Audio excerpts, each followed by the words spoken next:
ये पाठकों, यह वीडियो कक्षा 6 के लिए है। षष्ठ पाठ षष्ठी विभक्ति और जिसे हिंदी में संबंध कारक के नाम से हम लोग जानते हैं, अर्थात संबंध कारक। संबंध कारक के षष्ठी विभक्ति, संबंध कारक में षष्ठी विभक्ति का प्रयोग होता है, ऐसा हम सभी जानते हैं। अब प्रश्न यह उठता है कि संबंध कारक किसे कहते हैं तथा इसमें षष्ठी विभक्ति का प्रयोग किन स्थितियों में किया जाता है। जब वाक्य में कर्ता का किसी अन्य व्यक्ति या वस्तु के साथ संबंध दर्शाया जाए तो जिसके साथ संबंध दर्शाया जाता है उसे संबंध कारक का शब्द कहते हैं तथा उसके साथ षष्ठी विभक्ति का प्रयोग किया जाता है। संक्षेप में हम कह सकते हैं कि व्यक्तियों या वस्तुओं के परस्पर संबंध को प्रकट करने के लिए षष्ठी विभक्ति का प्रयोग किया जाता है। हालांकि क्रिया के साथ सीधा संबंध न होने के कारण संबंध को कारक नहीं माना जाता है, लेकिन कुछ विद्वानों के मतानुसार इसका प्रयोग वाक्यों में प्रमुख रूप से किया जाता है, इसलिए यह कारक की श्रेणी में आता है। तो स्थिति चाहे जो भी हो, हम इसे कारक के रूप में मानते हैं। तो इसके हिंदी चिन्ह जो होते हैं वह का के की होते हैं और रा रे री, अर्थात अगर संज्ञा के साथ लगते हैं तो का के की, या अगर सर्वनाम के साथ लगते हैं तो यह रा रे री के रूप में प्रयोग किए जाते हैं, जैसे तुम्हारा, तुम्हारी, तुम्हारे, हमारे, इस प्रकार से। इसका हिंदी स्वरूप जो होता है वह यह है और इसका संस्कृत स्वरूप षष्ठी विभक्ति के रूप में संबंध कारक के साथ जुड़ता है। इसमें कुछ विशेष प्रकार के सूत्र चिन्ह होते हैं जो कि प्रथम पुरुष, मध्यम पुरुष, उत्तम पुरुष तथा प्रश्नवाचक शब्दों में विभिन्न रूप में लगते हैं। प्रथम पुरुष के शब्दों में जो सूत्र चिन्ह लगते हैं वह हैं अस्य, अयोः, आनाम, अर्थात अगर उदाहरण लें तो शब्द बनेगा बालकस्य, बालकयोः, बालकानाम। स्त्रीलिंग में जाए तो शब्द होगा आयाः, अयोः, आनाम, बालिकायाः, बालिकयोः, बालिकानाम। नपुंसकलिंग के शब्द पुल्लिंग के समान होंगे, अस्य, अयोः, आनाम, पुष्पस्य, पुष्पयोः, पुष्पाणाम।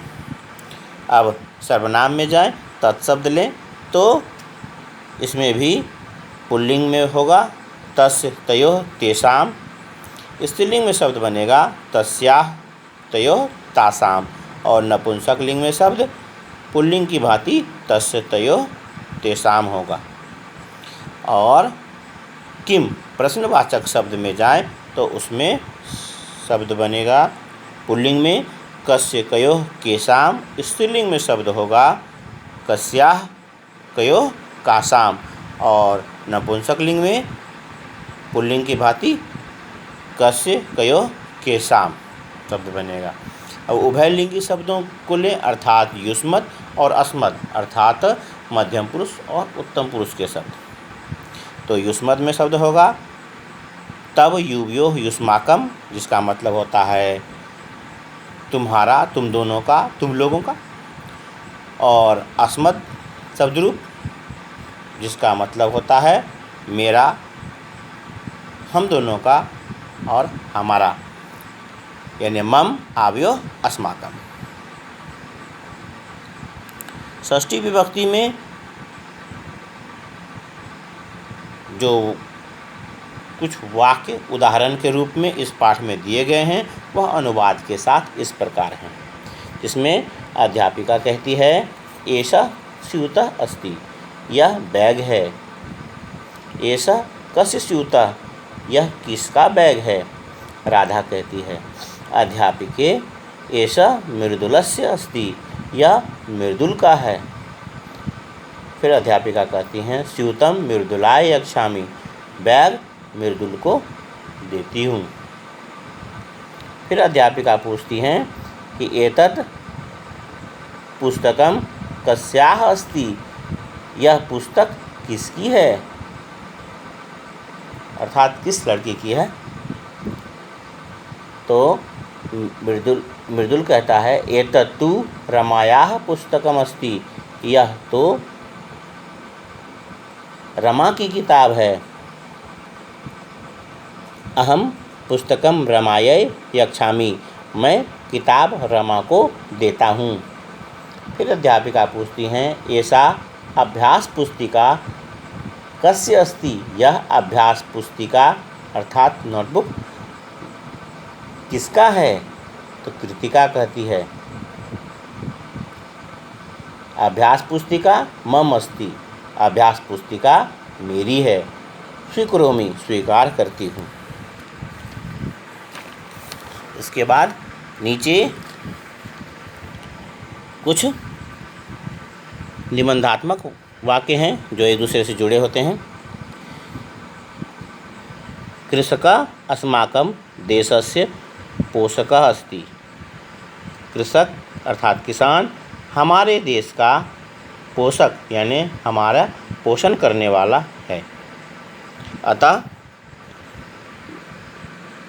भारतम कृषि प्रधान देशः अस्ति, इसलिए भारत कृषि प्रधान देश है। कृषकाः च भारतस्य रत्नानि सन्ति, और किसान भारत के रत्न हैं। जैसे हीरे जवाहरात कीमती रत्न होते हैं वैसे ही रत्न हैं। ते अति परिश्रमेण अन्येभ्यः अन्न वस्त्राणि उत्पादयन्ति, वे लोग बहुत परिश्रम से दूसरों के लिए अनाज और वस्त्र उगाते हैं अर्थात उत्पादन करते हैं। अतएव कृषकाणां जयः इति अस्माकं देशस्य उद्घोषः अस्ति, इसलिए किसानों की जय हो यह हमारे देश का उद्घोष है। जय जवान जय किसान, जय किसान का जो नारा है उसे निर्देशित करते हुए कहा गया है कृषकाणां जय, मतलब किसानों की जय हो। इसके पश्चात एक श्लोक है हस्तस्य भूषणं दानं सत्यम कंठस्य भूषणं श्रोत्रस्य भूषणं शास्त्रम भूषणै किम प्रयोजनम। इसमें भी षष्ठी विभक्ति का प्रयोग किया गया है, इसलिए यह श्लोक दिया गया है। इसे बोलकर पढ़ेंगे और याद करेंगे। अन्वय जिसका गद्य भाग माना जाता है और उसके नीचे उसका सरलार्थ है। तो अन्वय में देखेंगे हस्तस्य भूषणं दानम् अस्ति, कंठस्य भूषणं सत्यम अस्ति, श्रोत्रस्य भूषणं शास्त्रम अस्ति, तर्हि भूषणैः किम प्रयोजनम, अर्थात हाथ का गहना अर्थात शोभा दान देना है। गले का गहना अर्थात गले का आभूषण वह सत्य बोलना है, सत्य बोलने से गला सुशोभित होता है, दान देने से हाथ सुशोभित होता है। कान का गहना शास्त्र है अर्थात कान शास्त्र सुनने से सुशोभित होता है। तो अगर इतने सारे गहनों से सारा शरीर सुशोभित होता है तो फिर हमें गहनों की क्या आवश्यकता। इस वीडियो को ध्यान से सुने, यह षष्ठी विभक्ति का भाग है और इसके बाद शब्दार्थ दिए हुए हैं। इन शब्दार्थों को लिखकर याद करेंगे और इसके पश्चात इन प्रश्नोत्तरों को भी लिखकर याद करेंगे और इसे अपने गृह कार्य उत्तर पुस्तिका और वर्ग कार्य उत्तर पुस्तिका दोनों में लिखेंगे और पुस्तक में भी निश्चित रूप से भरेंगे। सारी चीज़ें मैं भेज चुका हूँ। धन्यवाद।